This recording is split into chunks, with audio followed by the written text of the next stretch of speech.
Welcome to the Slop Temple. We pray this video helps. You start by signing into Google Drive so your files live in one place. Once signed in, check settings to confirm available storage and whether you use shared drives. Make sure you install Backup and Sync or Drive for desktop if you plan bulk uploads or automatic folder syncing. This gives reliable background transfers and version history. You should also link the account to your phone's Drive app for camera uploads. After these steps, you're ready to upload and organize content efficiently. Now you upload and structure files. Drag folders into Drive or choose New Folder and File Upload to keep control. Once files are in, create a clear folder hierarchy and use color labels plus consistent names like YIMMDD project to speed searches.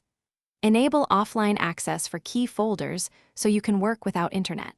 If you installed Drive for desktop, set stream versus mirror depending on local disk space. Streaming saves space, while mirroring keeps local copies.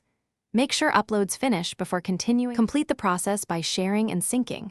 Right-click any file or folder and choose Share, set viewer or editor access, and use link expiration for temporary access. Once shared, make sure Drive syncs by checking the app icon status and confirm version history for edits. Clean up storage in settings and empty trash to free space. If something goes wrong, check your internet connection, update the Drive app, and resolve file name conflicts. Doing this resolves most sync errors, so your storage stays reliable and accessible. Thanks for watching. Consider subscribing if we helped you.